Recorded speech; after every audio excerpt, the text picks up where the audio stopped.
입춘을 하루 앞두고 제주의 전통 민속 축제인 탐라국 입춘굿이 개막했습니다. 올 한 해의 무사 안녕을 기원하는 전통 제례와 거리 퍼레이드가 펼쳐지고 있습니다. 국내외 경제 여건이 불안해지면서 올해 제주 경제 성장률이 당초 예상보다 낮아질 것이란 전망이 나왔습니다. 제주공항 마비 사태로 급부상했던 제주와 목포를 연결하는 해저 터널이 정부의 국가철도망 구축 계획안에서 제외됐습니다. 제주 중산 간의 마을 공동목장이 사라지면서 난개발은 물론 마을 공동체까지 해체되고 있습니다. 문제점과 대책을 심층 취재했습니다. 여러분 안녕하십니까? 뉴스데스크 제주입니다. 제주섬을 꽁꽁 얼어붙게 만들었던 기록적인 한파와 폭설이 지나고 어느덧 새봄의 문턱에 들어섰습니다. 입춘을 하루 앞두고 제주의 18,000신에게 올 한 해 풍요를 기원하는 탐라국 입춘굿이 시작됐는데요. 현장에 나가 있는 취재기자를 연결해 보겠습니다. 김찬현 기자, 지금은 어떤 행사가 진행 중인가요? 네, 이곳 관덕정 앞마당에는 많은 시민들이 모인 가운데 올 한 해 풍요를 기원하는 세경제가 조금 전 끝이 났는데요. 지금은 나무로 만든 소인 낭새를 모시고 고사를 지나는 낭새코사가 한창 진행 중입니다. 올해는 횟대를 소 모양으로 엮어 만든 뒤 수레에 얹고 5가지 색깔을 칠한 원형에 가깝게 제작된 낭새가 등장해 눈길을 끌고 있습니다. 조금 전에는 제주 신화에 나오는 18,000신들이 이곳 목관하러 모였는데요. 등으로 제한된 설문대 여신과 영등할망 등이 산지천광정에서부터 제주 성내 예터인 목관화까지 진행하며 밤거리를 빛으로 수놓았습니다. 신들을 이끄는 놀이꾼들도 가는 길마다 신명나는 놀이판을 펼치며 볼거리를 제공했습니다. 입춘굿 본굿은 입춘인 내일 오전 10시부터 목관화 만경루 앞마당에서 시작됩니다. 제주 신화에 등장하는 18,000신을 모시고 낭새몰이와 농사풀이를 하며 한 해의 풍요를 기원하는데요. 제주 1년 농사의 모든 과정을 놀이 형태로 만든 입춘 탈굿놀이도 진행됩니다.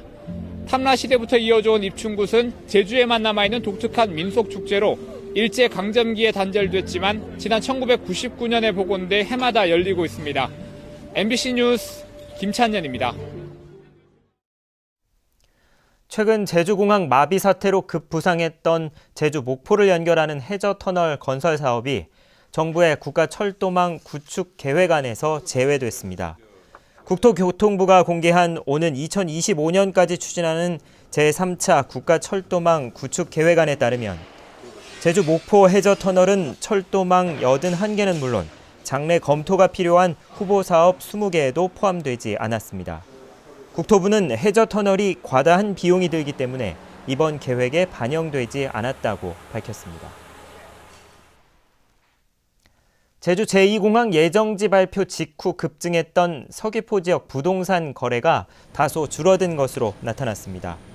서귀포시에 따르면 지난달 거래된 토지는 2,600필지에 355만 제곱미터로 한 달 전보다 필지 수는 31%, 면적은 41% 감소했습니다. 특히 서울 등 다른 지역 거주자가 매입한 토지 면적은 60%나 감소했습니다. 서귀포시는 부동산 투기 단속이 강화되면서 투기성 거래가 줄어든 것으로 분석했습니다. 연초부터 국내외 경제 환경이 불안해지면서 제주의 경제 성장률이 당초 예상보다 낮아질 것이라는 전망이 나왔습니다. 특히 도민들의 체감 경기는 좀처럼 나아지질 않고 있는데 제주 경제인들이 대안을 모색하는 토론회를 열었습니다. 김현선 기자가 보도합니다.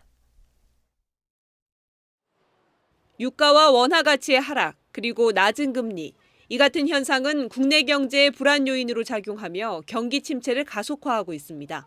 제주 역시 기상이변으로 인한 감귤 총수입의 감소와 빠른 속도의 고령화로 경기 불안 요인을 지니는 상황. 한국은행은 올해 제주 경제 성장 전망치를 지난해 12월 전망했던 5.1%에서 0.2%포인트 낮춘 4.9%로 수정했습니다. 건설 포도라든가 핵심 도시 내 공공기관의 이전 효과가 꾸준하게 이어진다면 마이너스 요인도 커버되겠지만 특히 성장의 혜택이 대규모 개발 사업에 쏠리면서 도민들의 체감 경기는 나아지지 않는 상황. 경제 전문가들의 토론회에서는 외부 자본에 의존하는 경제 구조를 극복하기 위해 향토 자본을 조성하자는 의견이 제시됐습니다.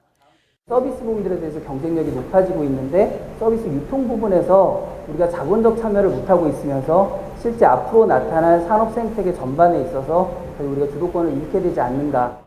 부동산 가격 급등으로 인한 서민들의 부담을 줄이기 위해 공공임대주택 개발의 필요성도 언급됐습니다.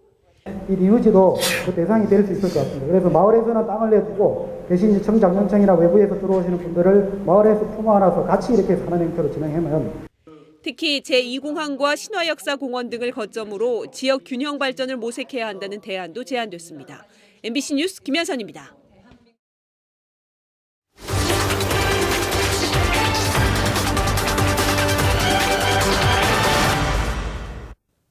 한라산 기슭에 펼쳐진 목장입니다. 마을 주민들이 토지를 함께 소유한 공동 목장인데요.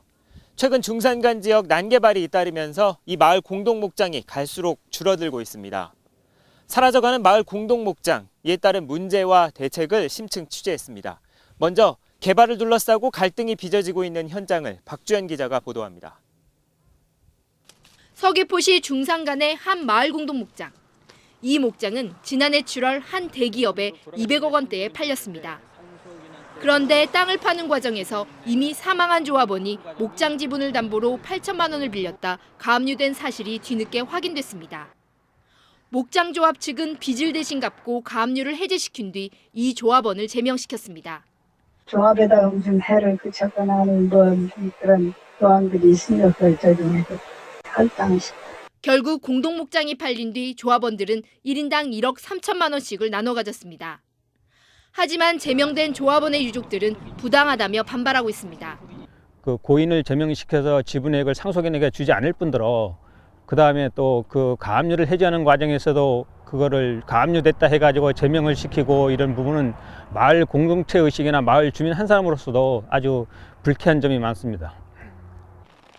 이처럼 마을 공동 목장이 곳곳에서 매각되면서 땅값 분배를 둘러싼 분쟁도 잇따르고 있습니다.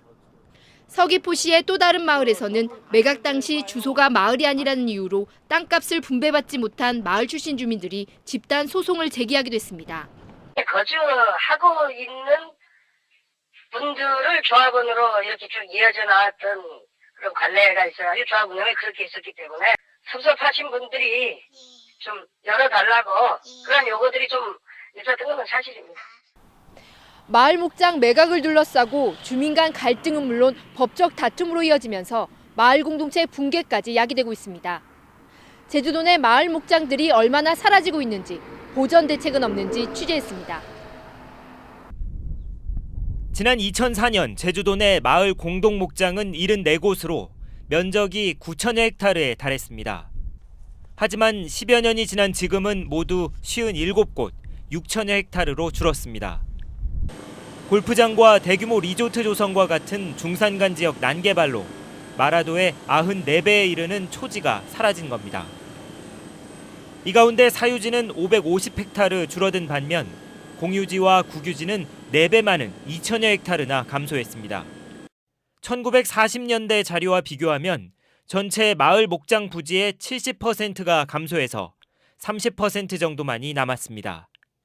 축산업으로서의 어떤 혜택이 적어진 게 가장 주된 이유겠죠. 그러면서 최근에는 이런 대규모 자본들의 부동산 개발의 붐 때문에 문제는 이처럼 마을 공동 목장이 사라지면서 중산간 보호를 위한 환경 생태와 경관 보전축이 훼손되고 축산업 붕괴가 가속화되고 있다는 점입니다. 개발할 수 있는 목장과 개발이 불가능한 목장을 구분해야 됩니다. 그리고 그렇게 구분을 하면서 장기적으로 계획 허가제를 도입하지 않는 이상 중산간 목장을 보존하기는 굉장히 어렵습니다. 특히 투자진흥지구로 지정되면 쉽게 토지의 용도를 바꿀 수 있는 현행법을 개정하고 경관 심의를 강화해 마을 공동 목장을 체계적으로 보전하는 방안이 마련돼야 할 것으로 보입니다. MBC 뉴스 홍수연입니다. 제주 MBC가 보도한 특급 호텔의 불법 증축 의혹과 관련해 제주시 조천읍 사무소가 오늘 해당 호텔에서 현장 조사를 벌였습니다.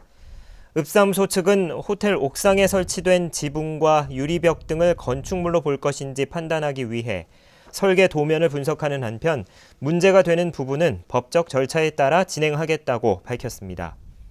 이 호텔은 최근 옥상에 연회장을 만들어 건물 높이를 높이고 고도 제한을 위반했다는 논란이 일고 있습니다. 오늘 낮 12시쯤 제주시 연동의 한 공터에서 JDC 재무회계실 직원 42살 김모 씨가 자신의 승용차 뒷좌석에서 숨진 채 발견됐습니다. 경찰에 따르면 발견 당시 차량 안에는 병원 치료약이 있었고 김 씨는 지난 1일 회사에서 조퇴한 뒤 귀가하지 않아 미귀가 신고가 접수된 상태였습니다. 경찰은 가족과 동료 직원 등을 상대로 정확한 사건 경위를 조사하는 한편 내일 부검을 실시하기로 했습니다. 제주지방법원 김현희 판사는 장모가 지명 수배된 사실을 누설한 혐의로 기소된 경찰관 부모 씨에게 징역 6월에 집행유예 2년을 선고했습니다. 김 판사는 부 씨가 장모가 지명 수배된 사실을 아내에게 알려 경찰의 추적을 피해 도망갈 수 있게 했고 장모에 대해서만 수사를 진행하지 않아 직무를 포기한 것으로 봐야 한다고 밝혔습니다. 제주지방경찰청 광역수사대가 현판식을 갖고 본격적인 활동을 시작했습니다. 광역수사대는 강력과 조직, 민생범죄 등 3개 팀에 14명으로 구성돼 살인과 강도 등 강력사건과 조직폭력배 단속, 원정절도와 경찰서 2곳 이상 구역에서 발생하는 범죄 등을 맡게 됩니다. 제주 지역은 그동안 형사 인력이 부족해 전국에서 유일하게 광역수사대가 없었습니다. 노동당 제주도당은 오늘 제주도의회에서 기자회견을 갖고 20대 국회에서 발의할 노동대안 입법 청원 운동을 시작한다고 밝혔습니다. 노동당은 OECD 최악의 불안정, 저임금, 장시간 노동체제를 없애기 위해 노동시간 주당 35시간 상한제와 최저임금 10,000원, 정규직 고용 의무화가 필요하다고 주장했습니다. 제주 MBC를 비롯한 제주 지역 언론 6개사가 20대 총선 제주 지역 1차 여론조사 결과를 내일 발표합니다. 이번 조사는 코리아 리서치 센터가 지난달 31일부터 이틀 동안 제주도민 2,400명을 상대로 선거구별 후보 선호도와 정당 지지도, 총선 핵심 이슈 등을 물었습니다. 제주 MBC는 내일 오후 5시 45분에 방송되는 이브닝 뉴스 시간부터 여론조사 결과를 방송합니다. 부실 논란에 휩싸인 제주 미래비전 수립 용역이 당초 예정대로 오는 11일 최종 마무리됩니다. 제주도는 도의회가 용역 내용이 부실하다며 최종 납품 기한을 연기하라고 주문했지만 이미 당초 예정보다 석 달이나 늦어졌고 충분한 의견 수렴이 됐다고 본다며 예정대로 11일까지 마무리 지을 것이라고 밝혔습니다. 뉴스데스크 제주였습니다. 고맙습니다.